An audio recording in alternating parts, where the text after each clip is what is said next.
Listo, chicos, buenas noches. Entonces, damos ya inicio a la clase del día de hoy que tiene por título Gobierno Electrónico. Ya saben ustedes un poco cómo es el esquema de trabajo o el esquema de la clase. Yo siempre, bueno, les trato de compartir alguna información y también me gusta pues recopilar de ustedes alguna inquietud que puedan tener o algún complemento que quisieran aportar.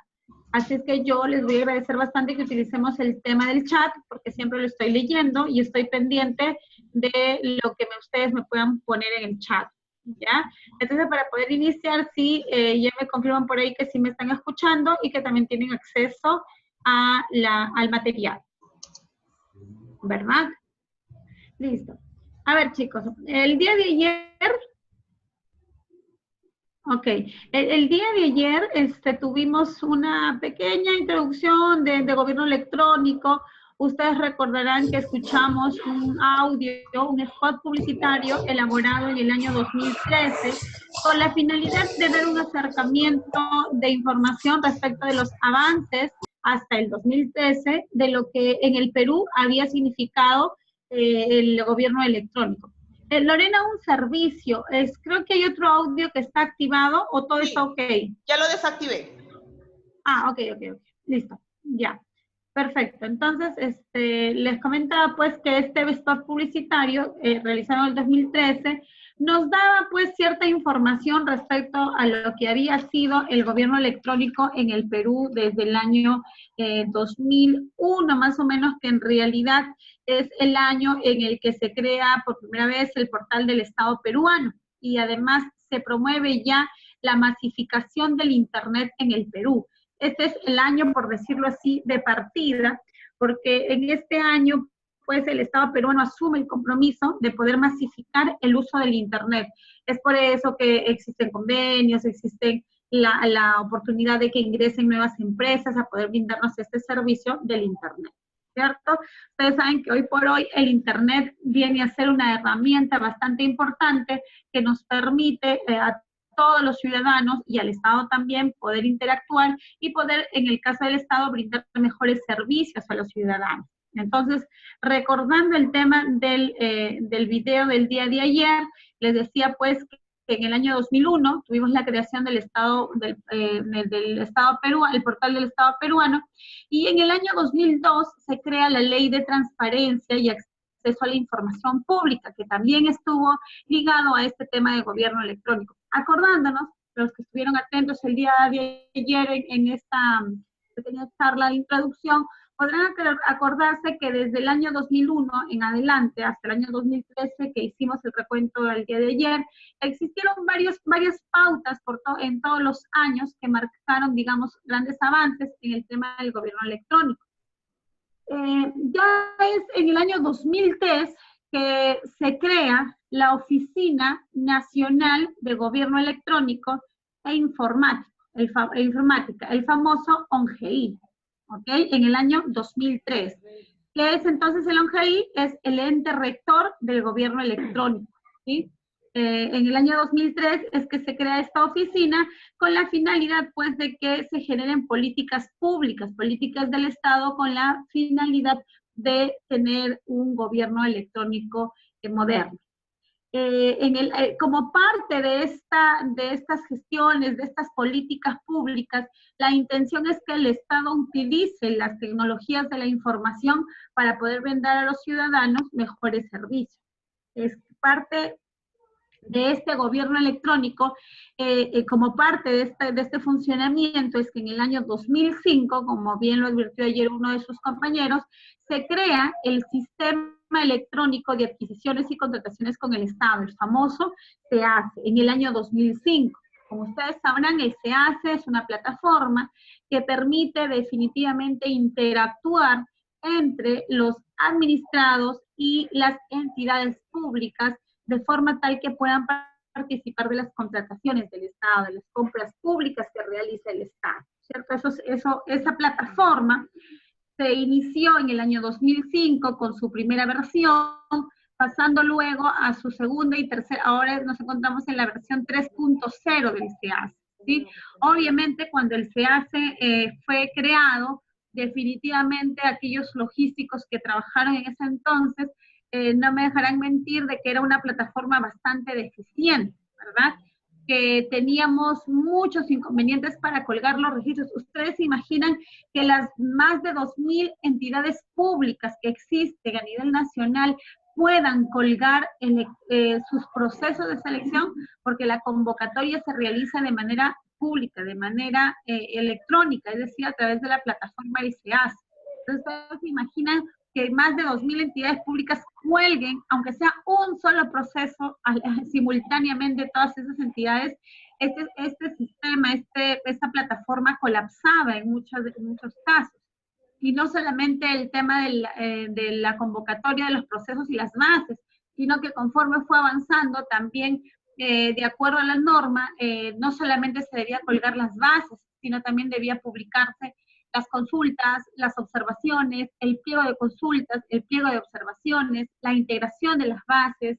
Adicionalmente a ello, las actas de calificación y de evaluación de las ofertas, las actas de otorgamiento de la buena pro, los consentimientos de la buena pro y por si fuera poco también los contratos, cada uno de los contratos. Y conforme fueron avanzando ya no solo el contrato, sino adicionalmente también las garantías, también, por ejemplo, las resoluciones de ampliaciones o adicionales, también fueron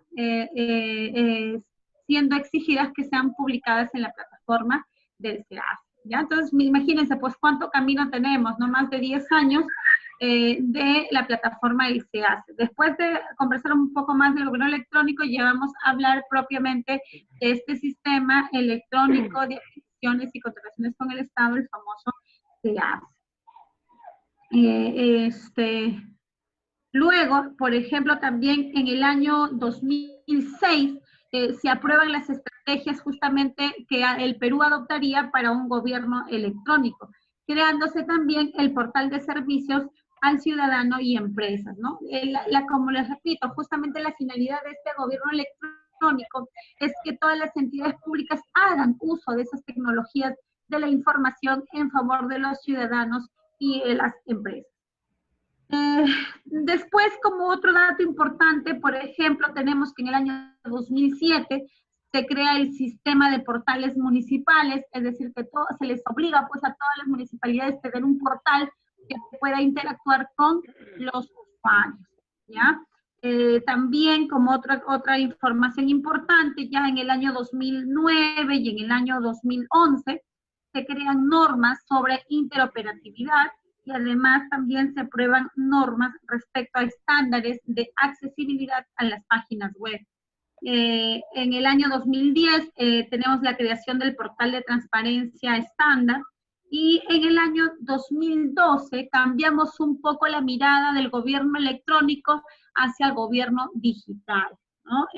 O a gobierno abierto también, porque en el año 2011 se aprueba pues la Agenda Digital 2.0, ¿no? Donde se estipulan las pautas, el camino, las metas que se desean conseguir respecto a este gobierno digital, gobierno abierto, o como se conoce actualmente como el gobierno digital. En el año 2013 tenemos que se aprueban las políticas nacionales de gobierno electrónico y se hace una especie de proyecto que se iba a ejecutar entre los años 2013 y 2017. Digamos que esto es parte de el resumen que hemos visto el día de ayer respecto a los primeros 10 años del gobierno electrónico. El día de hoy, para continuar con esta explicación de gobierno electrónico, vamos a ver cuáles son otros avances ya desde el 2013 hasta el 2019. Son 6 años más de gobierno electrónico o gobierno digital, como actualmente se conoce, ya que en el año 2017 se crea la Secretaría Nacional de Gobierno Digital a cargo de la Presidencia del Consejo de Ministros. Y vamos a dar un poco más de información respecto de lo que implica este gobierno electrónico. Ya hemos quedado que gobierno electrónico, entonces, en palabras sencillas, para un entendimiento claro, es el uso de las tecnologías de la información por parte del Estado como una herramienta para poder alcanzar un mejor desarrollo de un gobierno, ¿ya? De acuerdo a la también que da el Banco Mundial, el gobierno electrónico se refiere al uso de las tecnologías de la información por parte de las agencias gubernamentales, es decir, el Estado, que tienen la habilidad de transformar las relaciones entre los ciudadanos, los negocios y otros organismos del gobierno. Ese es el concepto que ha dado el Banco Mundial a lo que se denomina el gobierno electrónico. Vamos a ir avanzando. En el año 2015, ya dejando los primeros 10 años, pasando ya al año 2015, se publica el Decreto Supremo 086 del 2015 a cargo de la Presidencia del Consejo de Ministros. ¿Qué es lo que señala este Decreto Supremo, el 086? El Decreto Supremo 086 declara de interés nacional las acciones, actividades e iniciativas desarrolladas en el marco del proceso de vinculación del Perú con la Organización para el Desarrollo, para la Cooperación y el Desarrollo Económico, conocido como el OCDE, ¿sí? E implementación del programa País, y crea la Comisión Multisectorial de Naturaleza Permanente para promover las acciones de seguimiento del referido proceso, ¿sí? La Organización para la Cooperación y Desarrollo Económico, conocida como la OCDE, es una cooperación que agrupa a 36 miembros, a 36 países, y cuya misión es promover justamente las políticas que mejoren el bienestar económico y social de las personas alrededor del mundo, ¿sí? Esa es la visión o la política del OCDE. Y a través de este Decreto Supremo 086, el Estado peruano declara de interés nacional las relaciones que se han forjado entre el Estado peruano y este organismo o esta organización.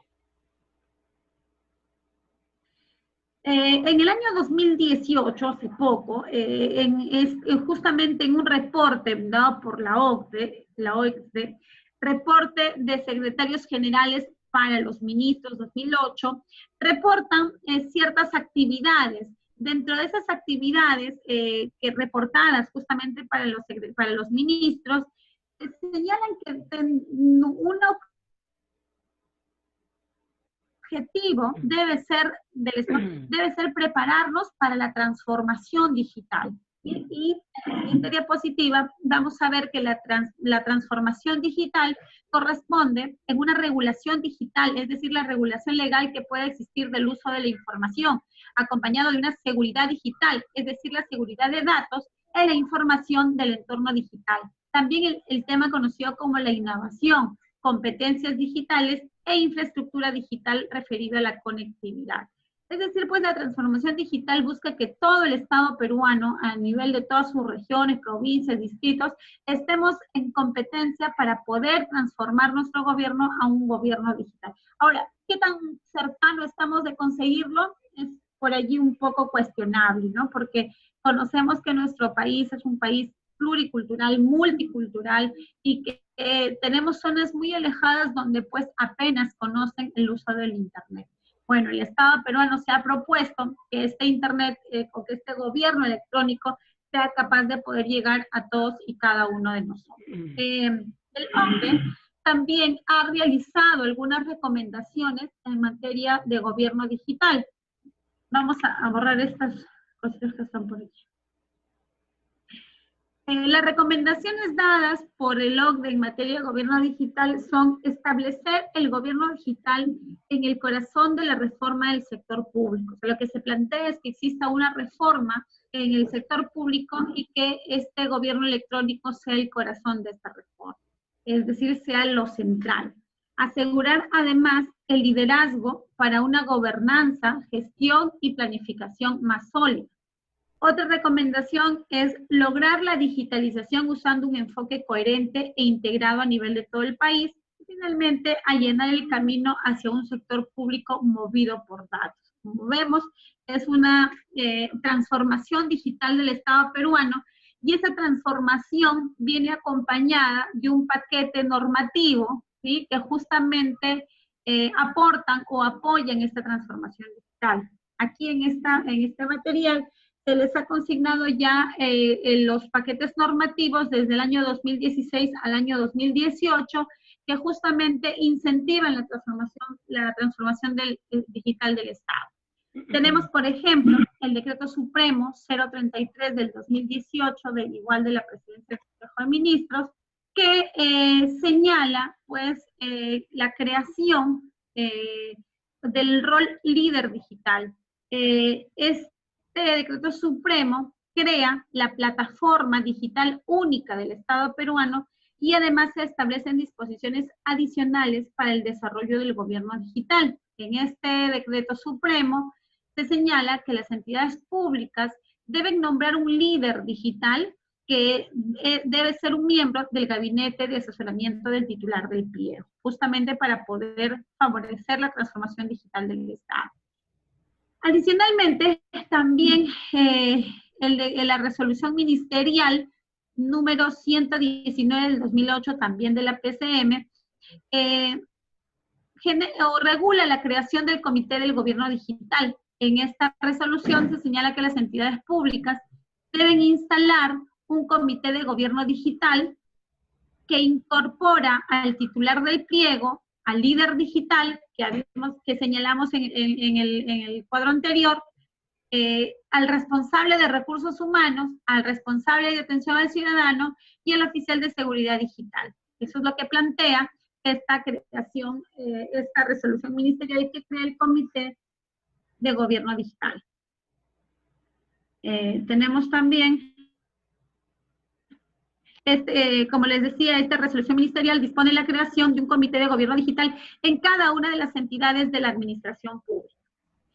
Tenemos también que a través del Decreto Supremo, que ya los mencioné hace un momento, el Decreto Supremo 033 del 2018, que es el que crea la plataforma única del Estado peruano y establece disposiciones adicionales para el desarrollo del gobierno digital.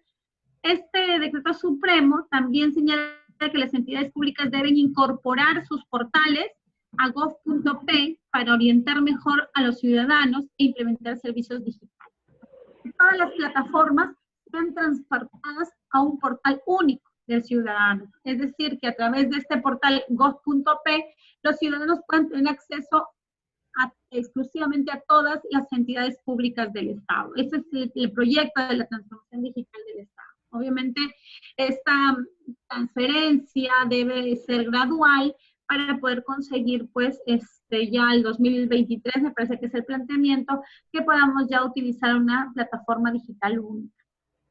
Tenemos también otros paquetes normativos, como el Decreto Legislativo 1310, que en este caso aprueba medidas adicionales de simplificación administrativa.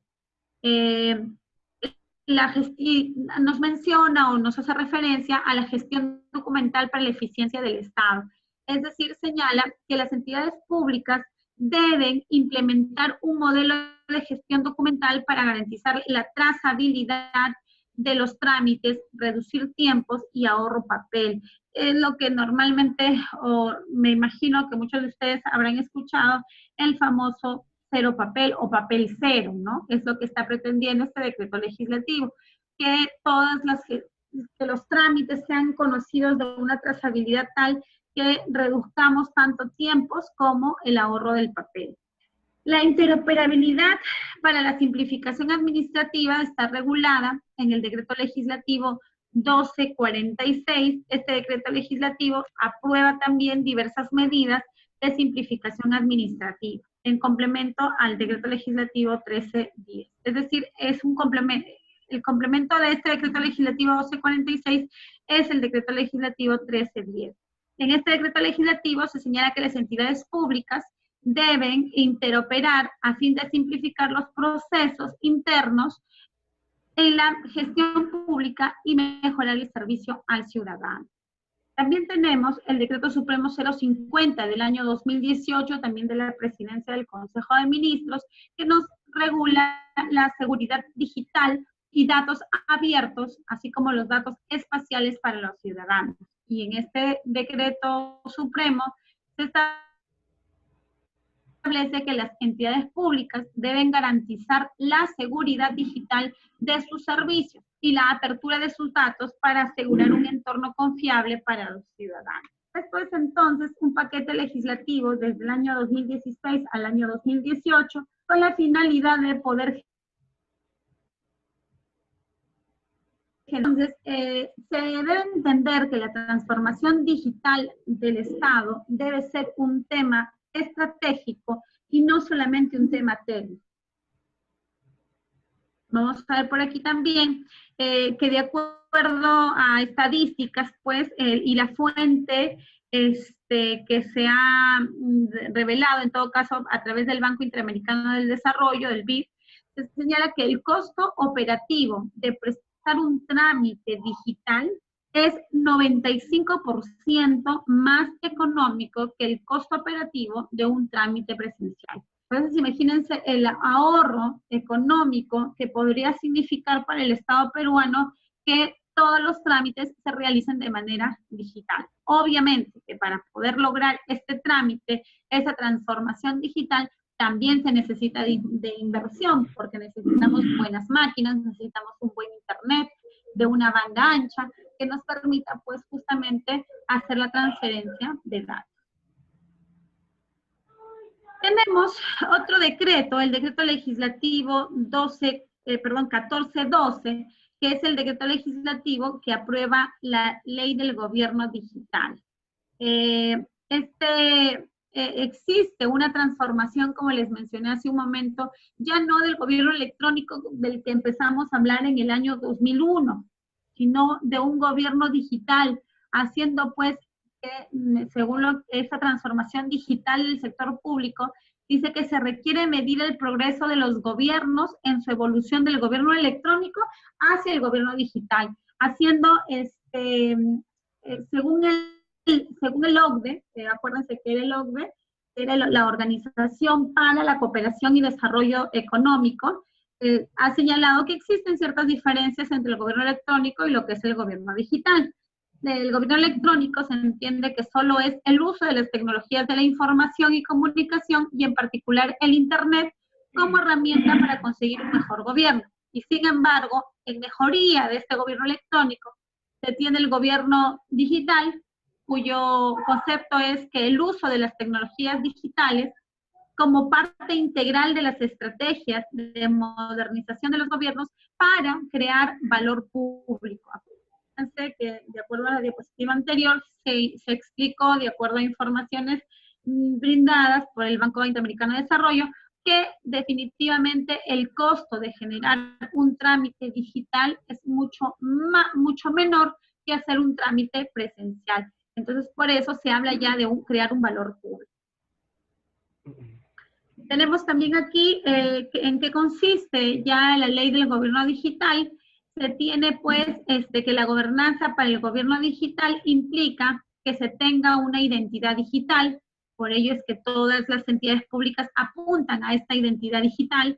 También tener una interoperatividad entre las entidades públicas, es decir, que todas las entidades puedan cursarse información de manera libre sin ningún problema. Ustedes sabrán que existen muchas, por ejemplo, el OCE, para poder inscribir a sus proveedores del Estado en el Registro Nacional de Proveedores, necesita información de otras entidades públicas, como por ejemplo de la SUNAT, como por ejemplo de registros públicos, para poder justamente validar los datos. De esto se trata la interoperatividad entre entidades públicas.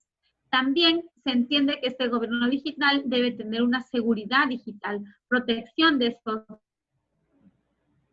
datos y que además estos datos nos puedan servir para la toma de decisiones, y también pues tener una arquitectura digital, servicios digitales orientados a los ciudadanos.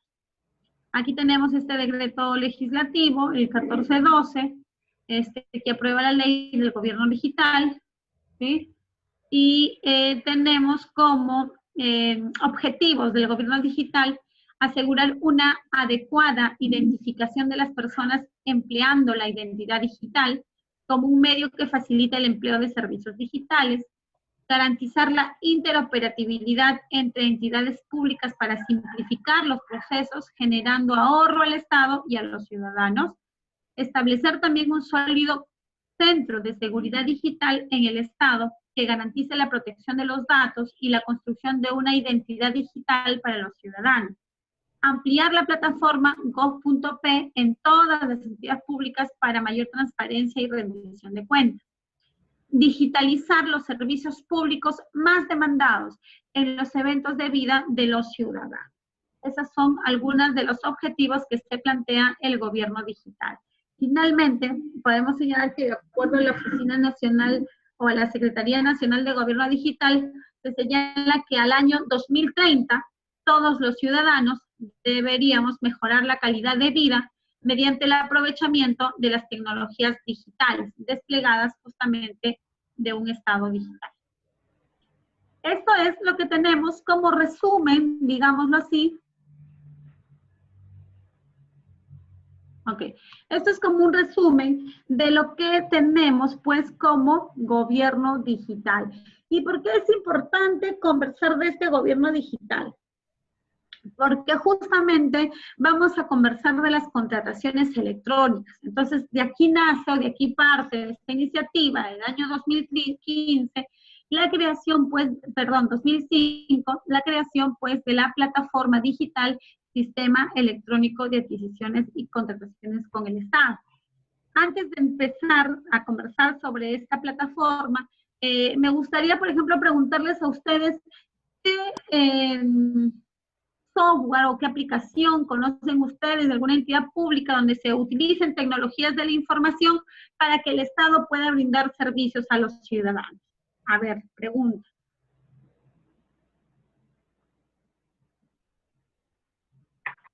Chicos, creo que estaban dormidos todos. A ver, Alexander, Cristian, que los veo allí conectados.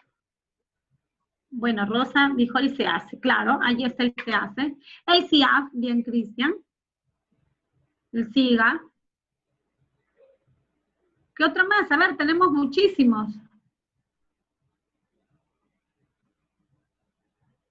La pregunta.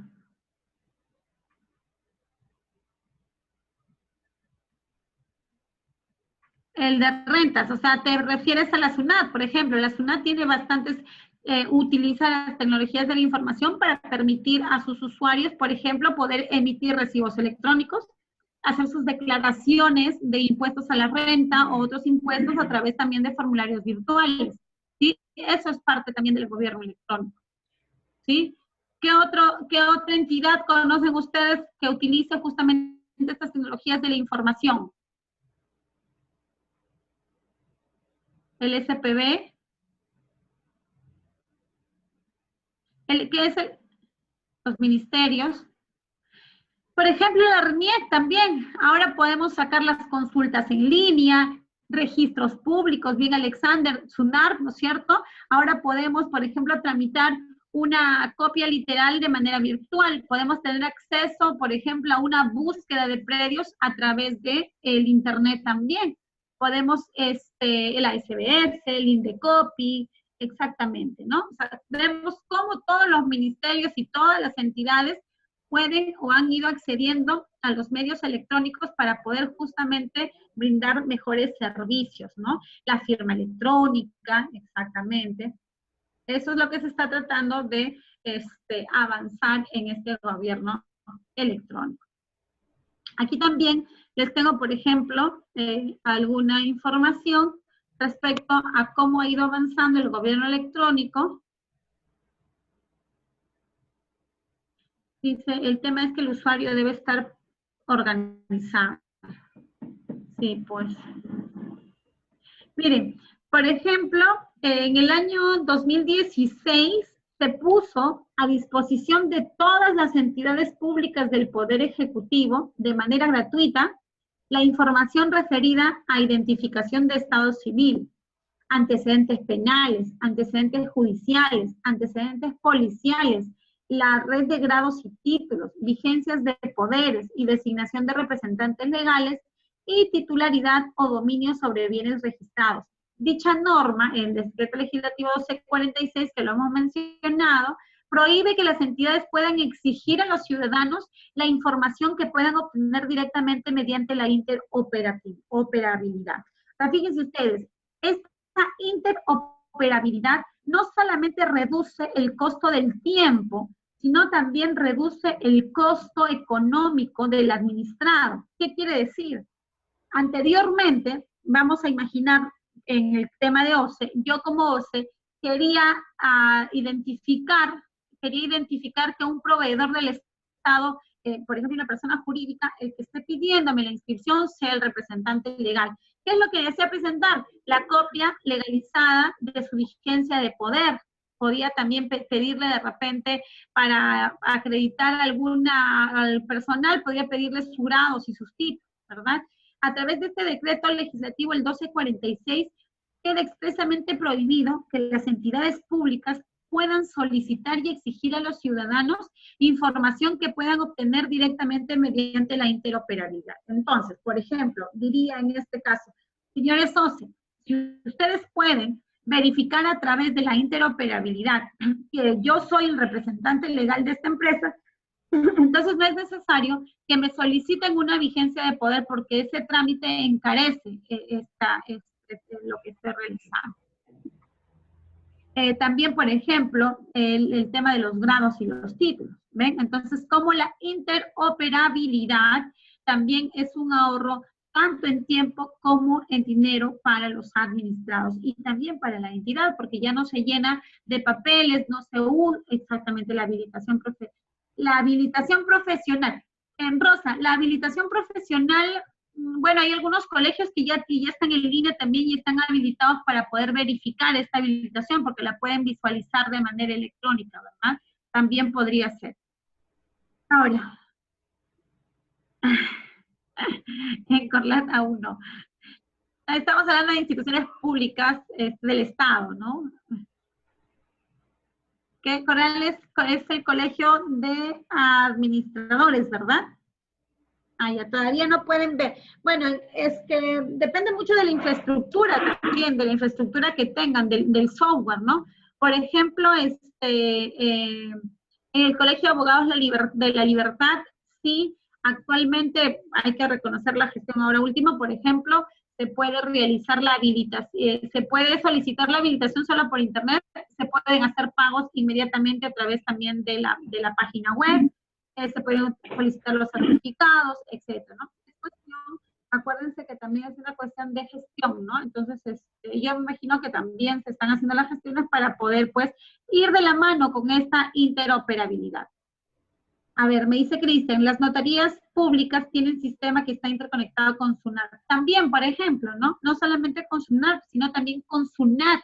Si no, acuérdense ustedes, si en alguna ocasión han tenido la oportunidad de hacer una transferencia de inmueble, ¿qué es lo que les dicen? Tienes que pagar el IGB.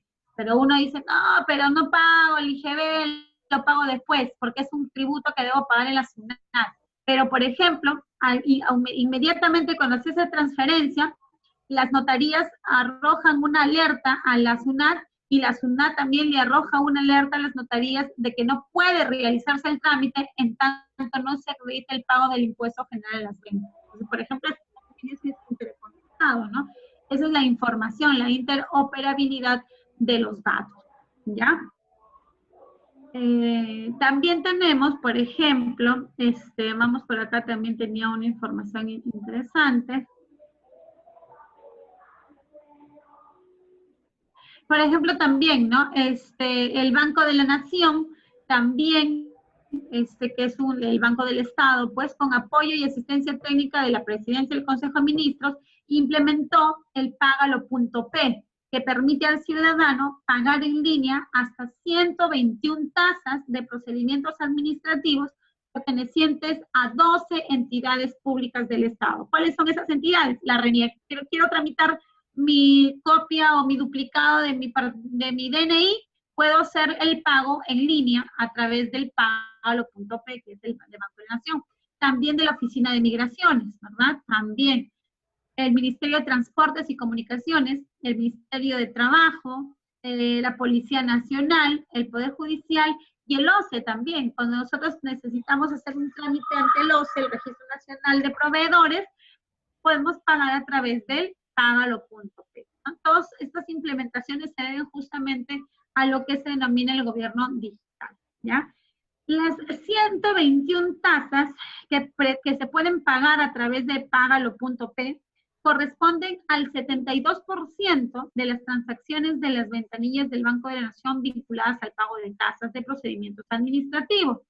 Se han realizado a la fecha, este es un reporte del año 2018, aproximadamente 86,000 trámites que representan un ahorro de 3 millones de soles para los ciudadanos en horas hombres y gastos de transporte. Porque definitivamente, pues no, imagínense, cuando antes uno quería sacar un trámite de alguno, ¿qué tenía que hacer? Irse, trasladarse hasta el banco, a realizar el pago, regresar con su voucher, irse a la entidad automática. Ahora, por ejemplo, para inscribirse en el RNP, se paga de manera virtual, el formulario electrónico del RNP también es virtual, y mi constancia también es virtual. Nunca me fui al banco, nunca me fui al OCE, y ya tengo mi Registro Nacional de Proveedores con el Estado. Ya soy proveedor del Estado.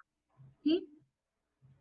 Así es. También me dice por acá Cristian que el CIAF también está conectado con la SUNAT, con Ecoactivas también, ¿no? Todo con los bancos, etcétera. Esa es la interoperabilidad.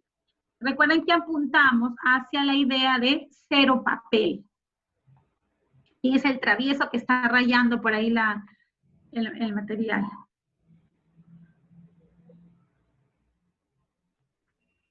Acuérdense lo que estuvimos viendo en las diapositivas, que el decreto legislativo 1310 señaló pues que todas las entidades públicas del Poder Ejecutivo deben contar con procedimientos administrativos validados, estandarizados, ¿ya?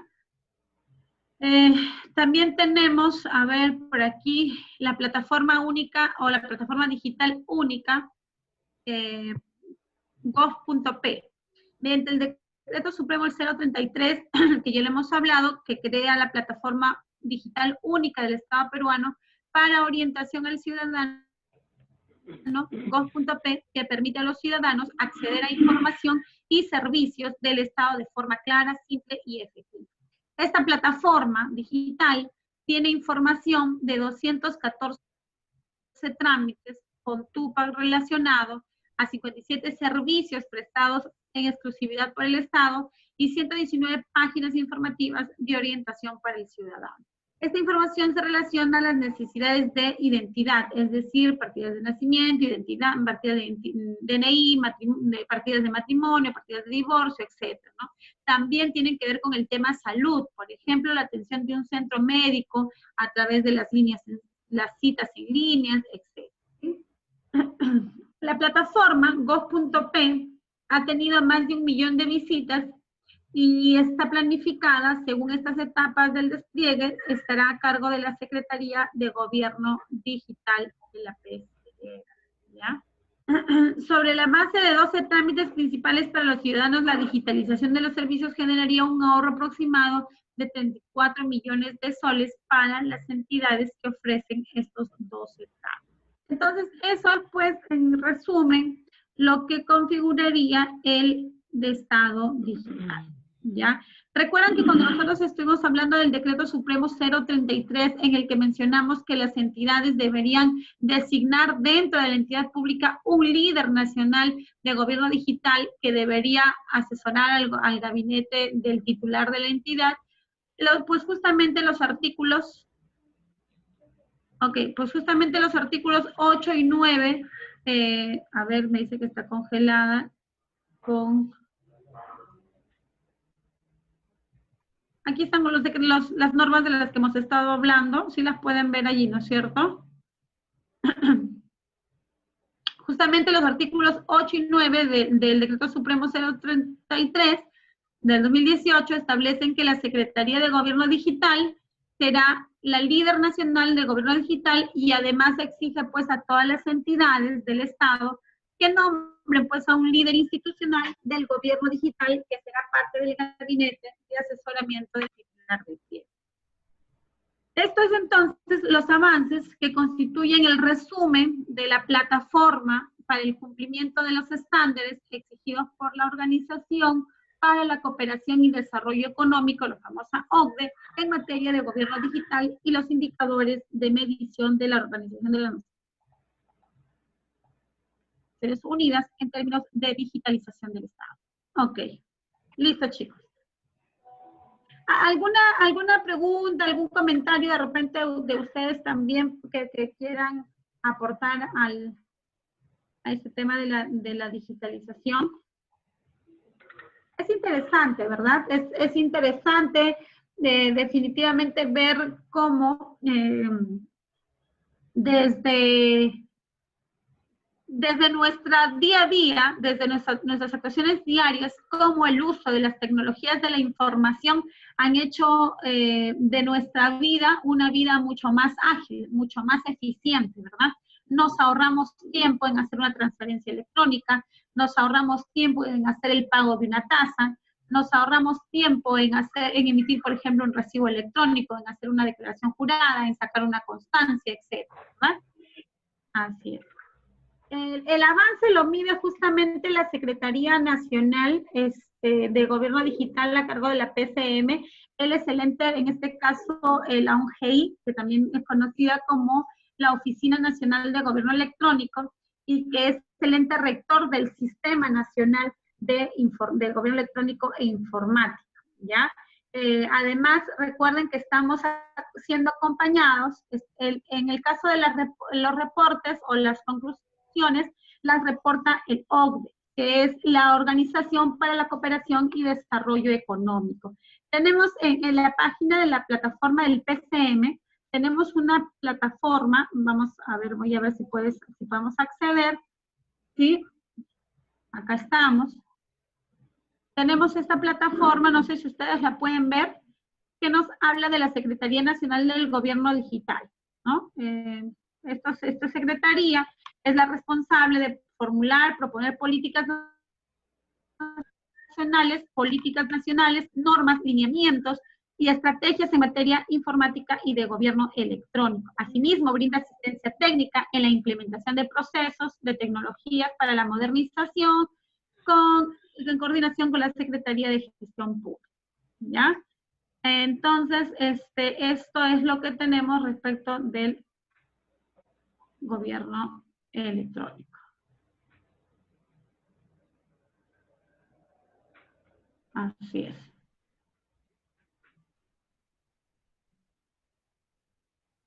Listo. ¿Alguna otra pregunta, chicos? ¿Algún complemento por parte de ustedes respecto a este gobierno electrónico? ¿No?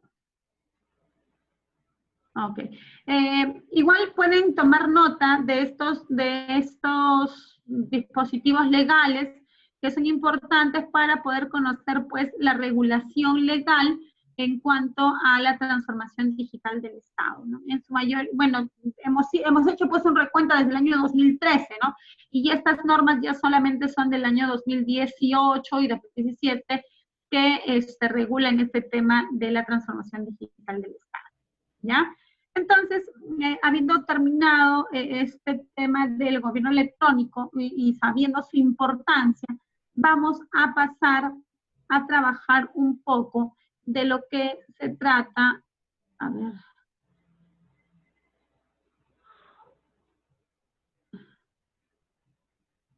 acá.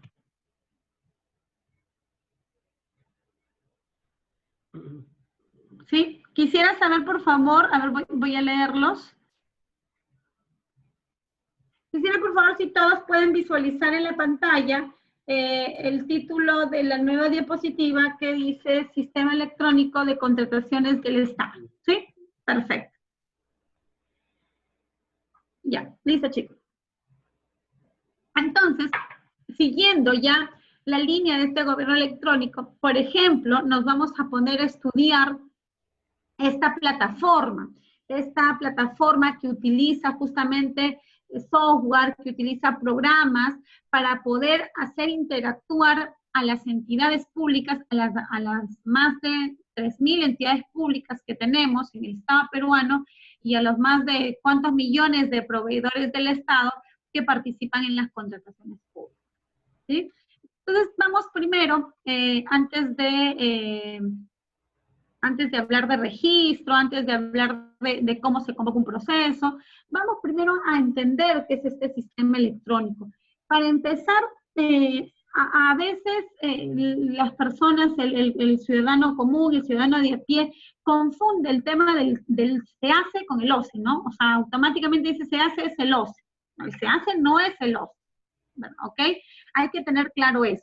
El OCE es el organismo supervisor de las contrataciones del Estado. Y el OCE es quien administra el SEACE, que viene a ser el Sistema Electrónico de Contrataciones del Estado, que viene a ser una plataforma virtual que permite, por ejemplo, dar cumplimiento a los principios de la norma de contrataciones. ¿A qué principio me permite dar cumplimiento? A ver, vamos ustedes, creo que si somos el mismo grupo, hemos visto con ustedes el tema de los principios. Hay un principio que justamente se cumple a través de la utilización de esta plataforma. ¿Cuál es? El de publicidad, me dice Yesenia, ¿no? Muchas gracias, Yesenia, por estar atenta a la pregunta. Efectivamente, ¿verdad? Porque acuérdense que a través de este principio de publicidad, la norma dispone que las entidades públicas deben publicar a través del sistema electrónico de contrataciones y adquisiciones del Estado todas y cada una de las etapas de un procedimiento de... Ok, vamos a agrandar. ¿Allí está bien? Confírmeme, por favor. Me pedían que agrande las diapositivas.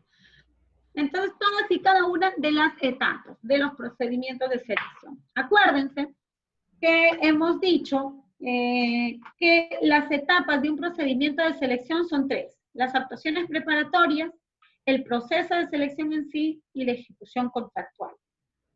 El principio de publicidad dispone que todas las actuaciones realizadas desde las actuaciones preparatorias hasta la ejecución contractual deben ser publicitadas a través de este sistema electrónico de contrataciones del Estado. Así es que les pregunto, por ejemplo, ¿qué actuaciones o qué documentos, ¿ya? ¿Qué documentos que se elaboren en la etapa de actuaciones preparatorias deben publicarse a través del SEACE? A ver, pregunta. Ya estamos por terminar ya el diplomado, ¿no? Entonces ya más o menos debemos recordar algunos de los documentos que se elaboran en la etapa de actuaciones preparatorias que deben ser publicados a través del SEACE.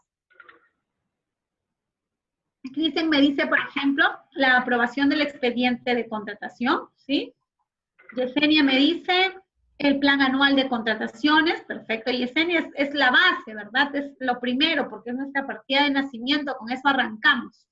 Si no tenemos nuestro plan anual, no podemos avanzar con nada.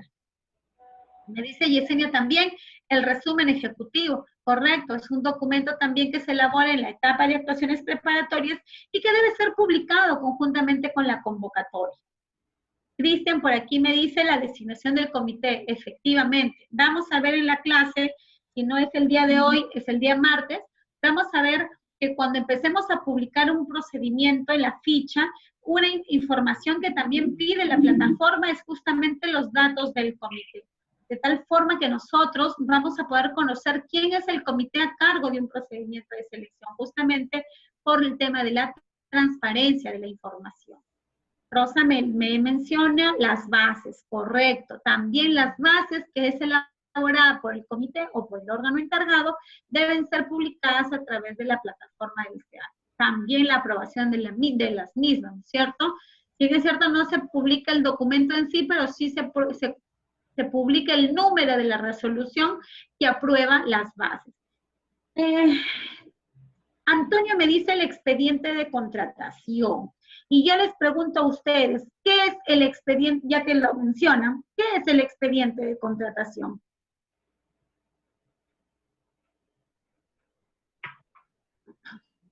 ¿Qué es el expediente de contratación? Pablo me pone, a ver. ¿Por qué les pregunto qué es el expediente de contratación? Porque su compañero dice que debemos publicar el expediente de contratación. El expediente de contratación El expediente de contratación, acuérdense, viene a ser todas las actuaciones que se realizan desde los actos preparatorios, el proceso de selección y de ejecución contractual. Entonces, efectivamente, y que inicia, acuérdense ustedes, desde el requerimiento y que concluye con el pago final o con la liquidación del contrato en el caso de obras, ¿cierto? Y que contiene todas las actuaciones, pues, convocatorias, pues, recursos de apelación, arbitrajes, si estuviesen habido, ampliaciones adicionales, penalidades, inclusive los documentos para el trámite del pago, ¿verdad? Ese es un expediente de contratación. Entonces, el expediente de contratación es completo. Entonces, si bien es cierto, no vamos a poder colgar el expediente de contratación en completo, sí vamos a poder publicar la mayoría de actuaciones, como las que están, por ejemplo, mencionando sus compañeros. ¿Ya? Correcto, Pablo. Es una carpeta, por llamarlo así, del proceso total. Todo. Todo tiene que estar en el expediente. Es un único expediente, independientemente de que sean varios tomos, pero es un solo expediente de contratación. Y que se inicia con el requerimiento y que culmina con el trámite del pago o la liquidación en el caso de obra. Correcto. Listo. Entonces, vamos a ver también qué otros documentos se publican a través de la plataforma del SEAS. Vamos entonces, dice, y conforme van avanzando según procesos. Cristian,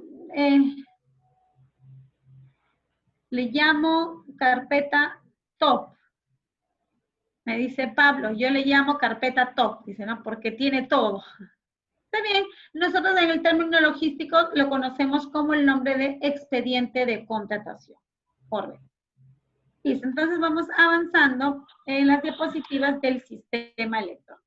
Cuando hablamos del sistema electrónico de contrataciones del Estado, ¿cuál es la base normativa que regula justamente, cuál es el marco normativo que regula esta plataforma? El marco normativo viene a ser justamente la Ley 30.22.5, ¿sí? Ley de Contrataciones con el Estado, modificada por el Decreto Legislativo 1341 y modificada también por un decreto que ya va a entrar en vigencia reciente, ¿no? ¿Cuál es? El 1444, que entra en vigencia ya el 30 de enero. También el decreto supremo, en este caso todavía vigente, el 350 del 2015, que es el reglamento de la ley de contrataciones, claro que va a quedar derogado porque ya desde el 31 entra en vigencia el nuevo decreto supremo, que es el 344 del 2019, ya que entrará en vigencia, 2018, perdón, que entrará en vigencia ya como nuevo reglamento, ¿ya? También tenemos la directiva 05 del año 2017, que nos hace referencia al famoso PAC, al Plan Anual de Contratación. También dentro del marco normativo para la aplicación de la plataforma tenemos a la Directiva 08 del año 2017, elaborada por el OCE, que contiene las disposiciones aplicables al registro de información en el Sistema Electrónico de Contrataciones del Estado, el famoso SEAS. ¿Ya?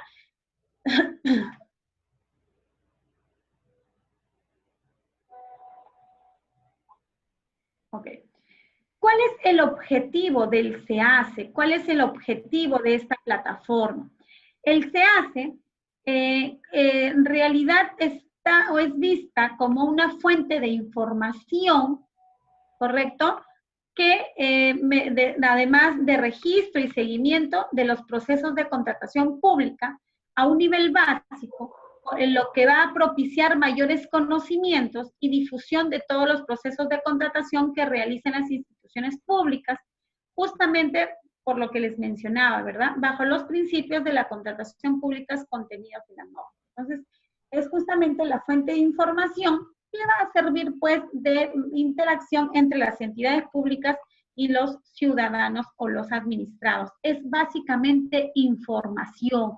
Con esa información que publique las entidades públicas, esa información va a ser trasladada a los proveedores interesados en contratar con el Estado, ¿no? Estuve viendo algunas de las funcionalidades, es más, me parece que ahora el proyecto también contempla estas nuevas modificaciones que las entidades puedan publicar, prepublicar sus términos de referencia, de forma tal que puedan recibir consultas, puedan recibir algunos comentarios de los proveedores respecto de este término de referencia, ¿no? Justamente utilizando la plataforma del SEACE. Entonces, tenemos, ¿qué es el SEACE? El SEACE es el Sistema Electrónico de Contrataciones del Estado, que viene a ser el sistema electrónico que permite el intercambio de la información, difusión sobre las contrataciones del Estado, así como realizar transacciones electrónicas. Por ejemplo, vamos a ver que existen procedimientos de selección en los que solamente existe el SEACE como un medio de justamente intercambio de información. El proveedor jamás llegó a la entidad y la entidad jamás vio al contratista, ¿sí? Porque justamente utilizan la plataforma. Y acuérdense que es el organismo supervisor de las contrataciones del Estado quien se va a encargar de desarrollar, administrar y además operar el sistema electrónico de contrataciones del Estado, SEACE.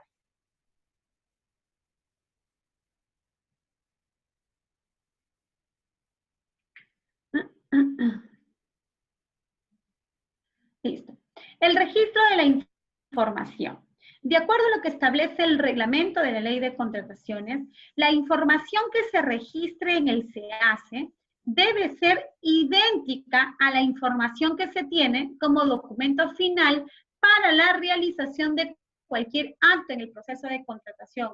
Y esto bajo responsabilidad del funcionario que hubiese solicitado la activación del certificado SEACE y de aquel que hubiera registrado la información. ¿A qué me refiero? Por ejemplo, yo tengo aquí en mis documentos esta resolución número 559, que es la que aprueba el expediente de contratación. Este documento debe ser el mismo que voy a publicar. Yo no puedo publicar la resolución 559 porque no es la que corresponde a este expediente. Entonces, el reglamento señala que la información que se entiende, que la información que está publicada en la plataforma del SEACE es la misma, es idéntica a la información que tengo en mi expediente de contratación. Y eso bajo responsabilidad de ¿quién? Del funcionario que solicitó la activación del certificado SEACE, es decir, del titular de la entidad, porque es el que solicita la activación de los certificados SEACE, y además de aquel que hubiera registrado la información. Por eso es que en la clase anterior yo les mencioné, ¿no? El uso de la clave del certificado SEACE es personal, no puede prestársele, no puede encargársele a otra persona porque la responsabilidad va a ser de aquel funcionario que tenga activada esa certificación y que por lo tanto hubiera registrado la información en el SEACE. Es importante también mencionar aquí en este capítulo, cuando hablamos del registro de la información, por si acaso, que el SEACE no verifica ni aprueba la legalidad de los actos. ¿A qué se refiere este comentario? Que el SEACE no es ningún filtro de legalidad. ¿Y a qué me vuelvo a referir? A que si el SEACE me permitió, porque es una plataforma, publicar algún documento, no implica que ese documento sea el válido. O no implica que yo diga, bueno, a mí el SEACE me permitió publicar mi integración de bases después de la fecha que estaba pactada, no sé por qué, de repente hubo un error. Bueno, eso no valida la legalidad de los actos, ¿sí? Entonces, no significa que porque el SEACE, o sea, la plataforma me permitió algunas actuaciones, esas actuaciones sean validadas cuando están dadas al margen de la ley. Entonces, es importante recordar que el SEACE no verifica ni aprueba la legalidad de los actos. Obviamente, el SEACE no va a verificar si yo estoy colgando la certificación presupuestal en lugar de colgar una hoja en blanco, por ejemplo, ¿cierto? Acuérdense, cuando nosotros veamos ya la convocatoria de los procesos, vamos a ver que un documento obligatorio a ser presentado es la certificación, al ser publicado en la plataforma, es la certificación presupuestal. Vamos a imaginar que nosotros, pues, en lugar de la certificación presupuestal, colgamos una hoja en blanco y le ponemos cualquier número. Y el sistema me lo permite. No quiere decir que mi proceso esté validado y que esté convocado y que no tenga un vicio de nulidad. Por el contrario, tiene un vicio de nulidad porque no se ha publicado la certificación presupuestal. Entonces, incidimos en que el SEACE no verifica ni aprueba la legalidad de los actos.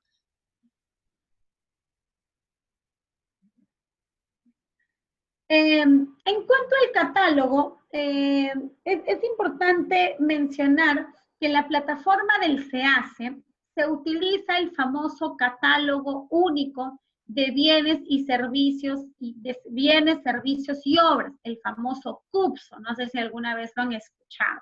Si alguna vez ustedes se han inscrito como proveedores del Estado, deben haber visto este famoso catálogo, porque en este catálogo nosotros como proveedores lo utilizamos para escoger el servicio o el bien que vamos a brindarle al Estado.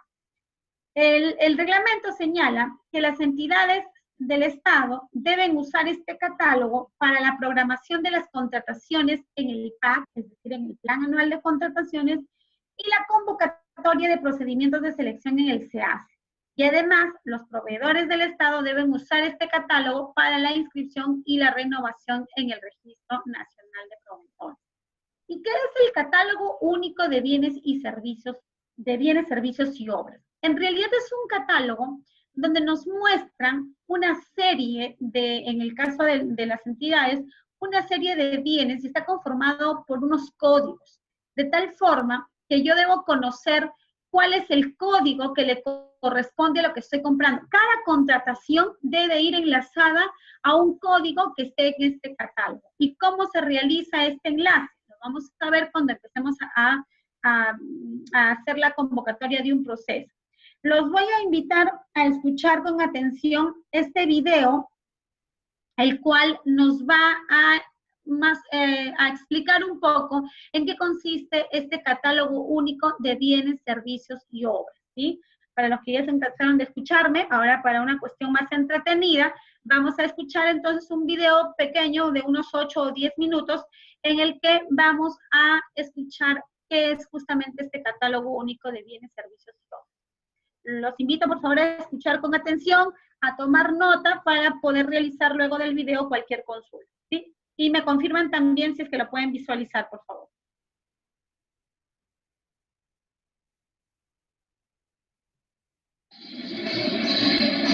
Confírmenme, por favor, si, antes de avanzarlo, confírmenme si se ve la pantalla del video, antes de dejarlo continuar. Ok.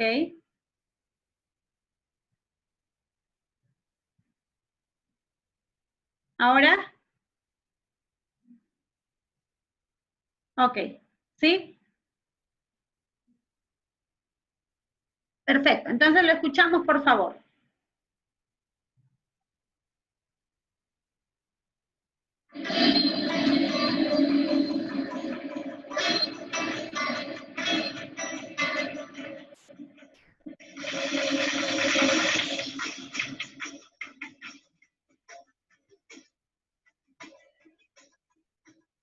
La dirección del SEACE, del Organismo Supervisor de las Contrataciones del Estado, OCE, presenta el siguiente video tutorial denominado ¿Cómo usar el clasificador del CUPSO para la creación y mantenimiento de ítems quinto nivel?, el cual está dirigido a entidades, proveedores y público en general.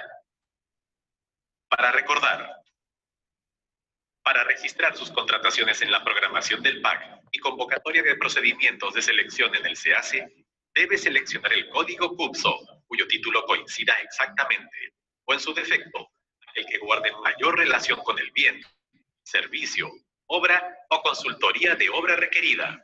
Asimismo, el OCE se encuentra efectuando acciones de revisión del uso adecuado del CUPSO en el registro de sus contrataciones, siendo responsabilidad de la entidad la selección y registro adecuado de los códigos CUPSO.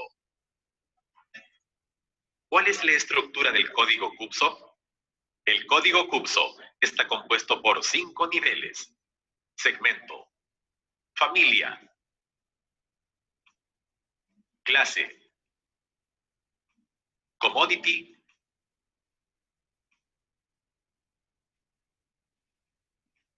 e ítem. Cada nivel está representado por 2 dígitos, con excepción del último nivel, que son 8 dígitos. Asimismo, los 4 primeros niveles corresponden a los códigos clasificación, el cual recoge información del sistema de catalogación de las Naciones Unidas.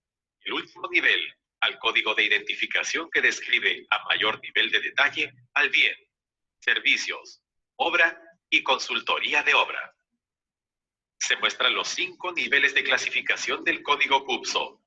Hay que tener en cuenta que los segmentos correspondientes a bienes van desde el 10 al 60, a excepción del segmento 95, que incluye bienes, servicios y obras.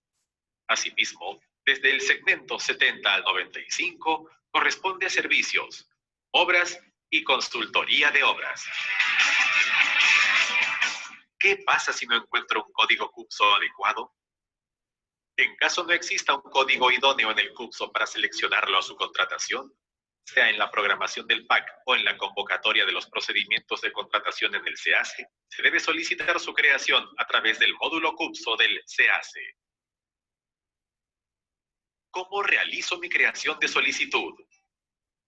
Para registrar solicitudes de creación, modificación, reubicación e inactivación de ítems en el CUPSO, se debe ingresar a través del portal web del SEACE, cuya dirección electrónica es http://www.cace.gov.pe/.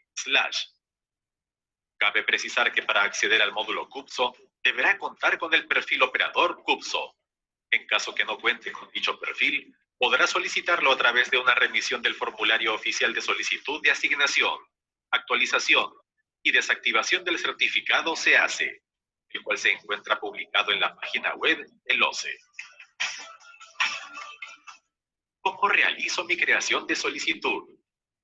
Para ingresar al módulo CUPSO, seleccione la opción Acceso al PAC, CUPSO, y presione el botón Aceptar. Luego, coloque su usuario y contraseña para iniciar la sesión.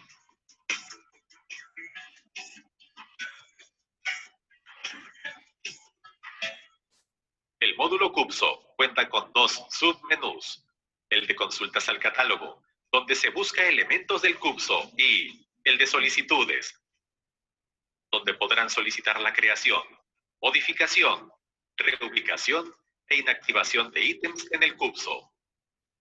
Para registrar la solicitud, se deberá dar clic en el botón Nueva solicitud. Para el ejemplo, vamos a registrar una solicitud de creación de ítems. Primero deberá seleccionar el tipo de solicitud, creación de ítems. Luego, seleccionar el botón Guardar solicitud. Después de guardar la solicitud, el sistema asignará automáticamente la numeración de solicitud. En el siguiente mensaje, su solicitud se ha registrado exitosamente. Y luego seleccionar el botón Agregar ítem.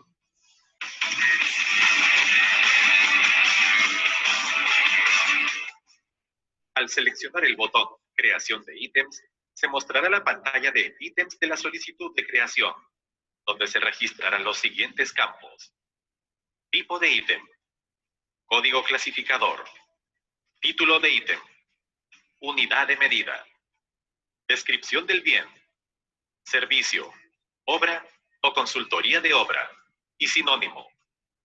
Dar clic en la sección Código clasificador para buscar el código clasificador correspondiente que más se relaciona al ítem a crear. Luego, el sistema mostrará la ventana Buscador del clasificador del CUPSO.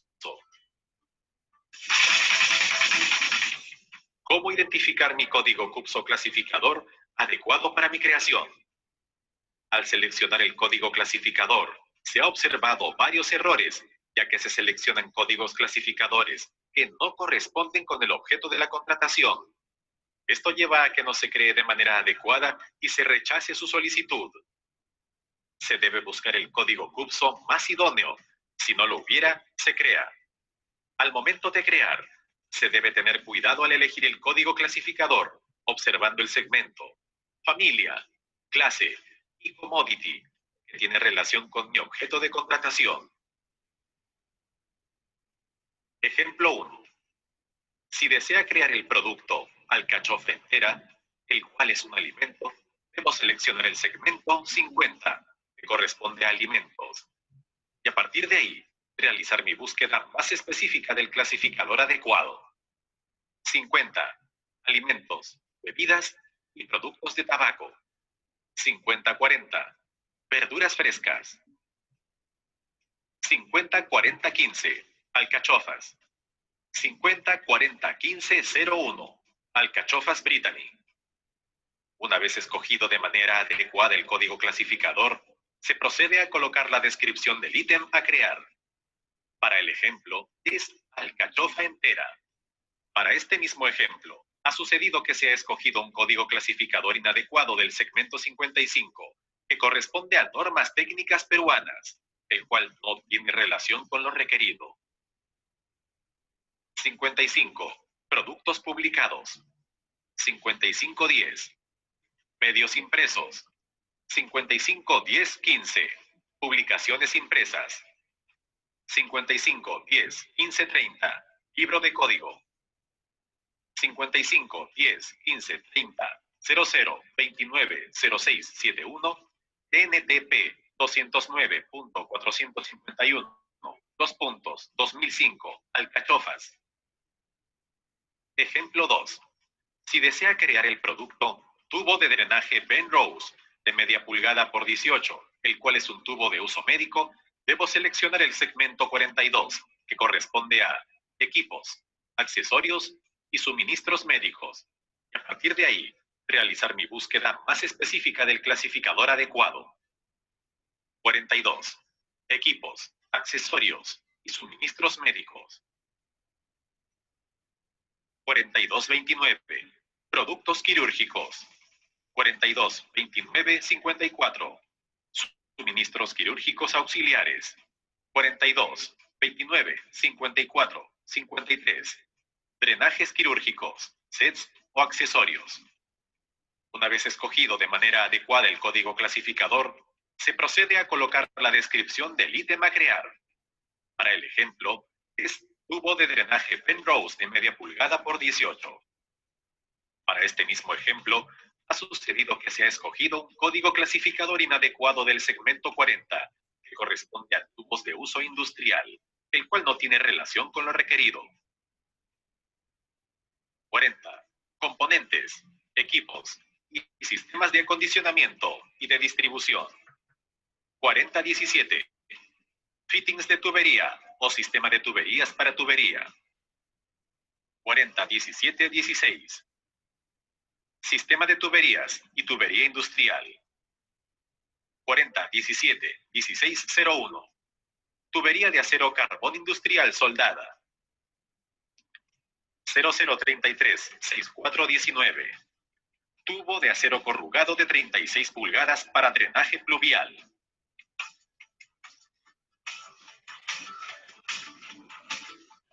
Hasta aquí hemos concluido con el video sobre cómo usar el clasificador del CUPSO para la creación y mantenimiento de ítems quinto nivel.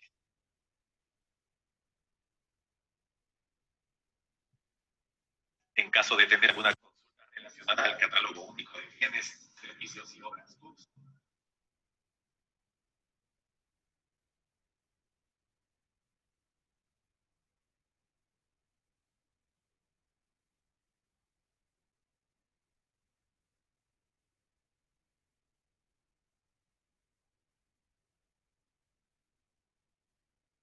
Hola. ¿Listo, chicos? ¿Qué tal? ¿Qué les pareció el video? ¿Primera vez que escuchan sobre este catálogo único de bienes, servicios y obras? ¿O ya lo habían escuchado? Como se habrán dado cuenta, este catálogo es el que se va a utilizar tanto para la programación de las contrataciones en el PAC, en el Plan Anual de Contrataciones, como en la convocatoria. Sí, exactamente, Pablo Salazar. Es para las entidades, pero acuérdate que también sirve para los proveedores. En este caso se ha hecho el video de las entidades, pero para el caso de los proveedores, si es que ustedes son proveedores, también lo que se busca es que cuando uno se inscribe, nos va a salir justamente el catálogo así, para, igual que el ejemplo de las alcachofas y de los tubos, nos va a salir para las actividades, para ver en qué actividad, servicio o bien u obra nos vamos a inscribir. Por ejemplo, si nosotros brindamos, en mi caso, yo brindo servicios de asesoría jurídica, tendré que buscar también el segmento servicios, tendré que ubicar la familia, tendré que ubicar la clase y el commodity para poder llegar hasta, dice la norma, dice este comunicado, que el código debe coincidir con lo que se va a convocar, o en el caso de los proveedores, el código debe coincidir con lo que los bienes, los servicios de las horas que voy a brindar. Si es que no encontrara un CUPSO que sea igual al que voy a brindar yo, debo solicitar entonces la creación al OCE del nuevo CUPSO, ¿ya? Porque a veces pues brindamos, por ejemplo, en este caso de las alcachofas, podría ser de un proveedor, yo quiero vender esas alcachofas al Estado, pero no encuentro el código CUPSO de este producto, entonces tengo que crear, ¿ya? Así es. Efectivamente, Pablo, es útil porque definitivamente para el caso de las entidades, cuando convoquen los procesos, vamos a saber que tenemos que ubicar el código CUPSO que coincida exactamente con lo que vamos a convocar. Complicadito, sí, pero en realidad es simplemente hasta que le agarremos la onda, porque luego ya es muy sencillo. Como han visto en los dos ejemplos que se han puesto, lo importante es reconocer claramente el segmento, porque cuando ubicamos el segmento ya vamos a poder descifrar con bastante facilidad la familia, la clase y el commodity que vamos a poder escoger para esto, ¿ya? En realidad es un trámite que no está establecido un plazo, pero que el OCE normalmente lo responde con rapidez, puesto que normalmente las entidades lo utilizan para, por ejemplo, convocar el proceso de selección o para registrar su plan anual. Entonces, lo atienden de manera inmediata para que puedan cumplir con su publicación, ¿ya? Así es. Y cuando vamos a hacer la publicación de un proceso, vamos a utilizar también este catálogo único y van a ver también allí, van a acordarse del video que hemos visto porque lo vamos a utilizar para ubicar la familia, el catálogo de estos bienes. Ahora, respecto del régimen de notificaciones. Respecto del régimen de notificaciones, debemos entender que todos los actos que se realizan a través del SEACE durante los procedimientos de selección, incluidos los realizados por el OCE en el ejercicio de sus funciones, se entienden notificados desde el mismo día de su publicación en el SEACE. O sea, no necesito ninguna otra notificación. La notificación que se realice a través del SEACE prevalece sobre cualquier otro medio que se haya empleado, siendo responsabilidad de quienes en este caso intervienen en el procedimiento el permanente seguimiento del proceso a través del SEACE, ¿ya? ¿A qué me refiero? Notificados. Estamos hablando de la notificación. Una cosa es la notificación y otra cosa es el cómputo de los plazos. Yo me entiendo notificado el mismo día que se publica. Los plazos empiezan a computarse a partir del día siguiente, eso sí. La notificación es el mismo día, ¿ya? Hay que diferenciar el tema de la notificación y el tema del inicio del cómputo de plazo. Acuérdense, en este caso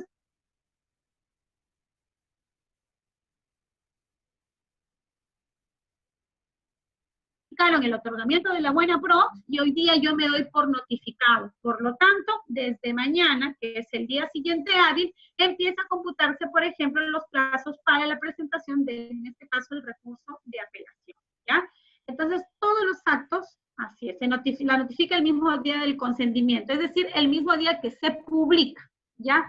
No necesariamente el mismo día del consentimiento, ¿eh? Porque, a ver, les pregunto, ¿cuándo se consiente, a los cuántos días se consiente una licitación pública, por ejemplo, donde hay varios postores? ¿A los cuántos días se consiente? A ver, chicos, ¿a los cuántos días se consiente una licitación pública? Los ayudo, ¿ya? Porque ya están con pereza. La licitación pública se consiente a los 8 días. Una cosa es el consentimiento y otra cosa es la publicación del consentimiento. Puede ser que el día de hoy se cumplieron los 8 días, pero yo no lo publiqué. ¿Cuándo se ha consentido? Hoy día, pero no está notificado. ¿Desde cuándo se va a empezar a computar los plazos? Desde que yo lo notifique. Puede ser que el día 8 se cumple el consentimiento, pero yo lo publico todavía de acá en 10 días. A partir de ese día en que se publique, empieza a computarse los plazos, ¿ya? A eso quería hacer una diferenciación entre que la notificación el mismo día del consentimiento. Eso sería lo ideal, pero las entidades no siempre notifican el consentimiento el mismo día. A veces dejan pasar algún tiempo. Por eso es que, por ejemplo, los plazos para la suscripción del contrato se computan a partir de que se haya publicado el consentimiento. No desde que se consintió, sino desde que se publicó el consentimiento, ¿ya? Entonces es importante recordar que el régimen de notificaciones será pues que va a prevalecer la notificación que se realiza a través de la plataforma del SEACE sobre cualquier otro medio que se haya empleado, ¿ya? No interesan cartas notariales, cartas por edicto, correos electrónicos, etc. Lo que la notificación válida son las notificaciones que se realizan a través del SEACE. Inclusive, señala la norma, o ejercicio de sus funciones. ¿Cuáles podrían ser? Por ejemplo, el pronunciamiento producto de la elevación de observaciones, por ejemplo, en este caso también el Tribunal de Contrataciones del OCE notifica también los inicios de procedimientos sancionadores o las fechas de audiencia de los recursos de apelación a través de la misma plataforma del SEACE, ¿ya? Entonces, fíjense ustedes que el régimen de notificación que valida las nuevas contrataciones es la plataforma del SEACE. El SEACE está, y con esto ya vamos a culminar para poder ya dejar para la clase siguiente, el SEACE está logrando pues cubrir dos aspectos muy importantes en la contratación pública, que todavía faltan madurar, todavía faltan mejorar, pero sin embargo están logrando cubrir estos aspectos. El primero, dar transparencia a todos los procesos de contratación que realice el Estado. ¿Por qué? Porque permite que el órgano encargado de las contrataciones publiquen, por ejemplo, sus planes anuales de contratación, también publiquen sus convocatorias, también, por ejemplo, publiquen los documentos como actas de evaluación, consultas, resúmenes de contratos, etcétera, ¿no? Entonces, a través de esta publicación está justamente dando una transparencia en los procesos. Y además también está cubriendo o está logrando cubrir el otro aspecto importante, que es el facilitar el desarrollo de la transparencia electrónica entre el Estado y los proveedores, ¿sí? Es decir, está permitiendo que efectivamente de las transacciones electrónicas entre el Estado y los proveedores, está permitiendo que los proveedores y las entidades públicas realicen transacciones electrónicas de manera eficiente, de tal forma que ya no se le exige a un proveedor, por ejemplo, que viva en el norte, que vive en Trujillo, trasladarse hasta Piura para poder inscribirse en un procedimiento de selección o para poder presentar sus consultas y sus observaciones, o hasta para poder presentar ofertas, porque recuerden que hoy, actualmente, inclusive los procesos de selección son totalmente electrónicos, de forma tal que ni siquiera necesito acercarme a la entidad a presentar mi oferta. Entonces, esto es lo que está ocasionando el SEACE. Está cubriendo dos aspectos importantes, el tema de la transparencia y el tema del desarrollo de las transacciones electrónicas entre el Estado y los proveedores. Lo que quiere decir, pues, que vamos por buen camino, ¿no? Que ojalá que ya más adelante todas las contrataciones sean totalmente electrónicas. Actualmente solamente las adjudicaciones simplificadas son las que son electrónicas, y bueno, también tenemos las subastas inversas electrónicas y el famoso acuerdo marco, que también se realizan a través de las plataformas, ¿ya? En esta última diapositiva, por ejemplo, se muestra pues cómo, por ejemplo, tenemos aquí en esta nube el Internet Y tenemos a proveedores del Estado o proveedores que pueden estar en el extranjero, que pueden estar en el norte, que pueden estar en el centro o en el sur, y a través simplemente de la Internet pueden, a través del servicio web, inscribirse en procesos de selección de entidades también que se encuentren en diferentes puntos del Estado peruano, por ejemplo, en el norte, en el centro, en el sur, etcétera, ¿no? Pueden acceder a las inscripciones del procedimiento de selección. Listo, chicos, y con esto vamos a concluir nuestra sesión del día de hoy, señalando que en el SEACE vamos a encontrar información muy importante. Por ejemplo, vamos a encontrar información referida al volumen de las convocatorias por tipos de procedimiento de selección, año, entidad, etc. El número de adjudicaciones efectuadas por tipos de procesos de selección, también clasificadas por años, por entidades y por objeto, así como los montos de las convocatorias y adjudicaciones por objeto, en el caso de bienes, servicios, consultorías y obras, y todas las transacciones electrónicas que se hayan registrado. Eso es lo que vamos a encontrar nosotros en el SEACE. Las acciones en curso del SEACE son que justamente se incremente la transparencia en los procesos de contratación, que exista desarrollo e implementación en una nueva versión del SEACE que probablemente esté por salir, y además pues el SEACE debe poseer la mayor información sobre los distintos actos y etapas de un proceso de selección. Acuérdense que el SEACE tiene interfaz con el sistema de presupuesto,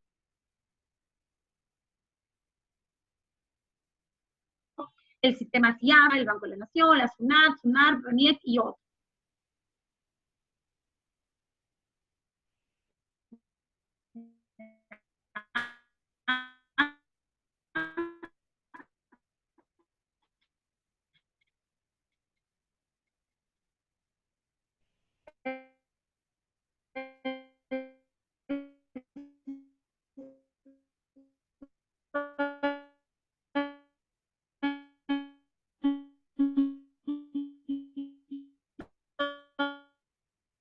Entonces, listo, chicos. Entonces, muchas gracias. Me despido ya de ustedes. Lorena, voy a proceder a hacer cierre de la sesión. Gracias y buenas noches. Buenas noches, Victoria. Buenas noches a todos los participantes conectados. Lorena, ¿dónde cierro la sesión? Ya, yo la voy a finalizar. Ya tengo el control. Ok, listo. Ya, buenas noches con todos. Hasta el martes.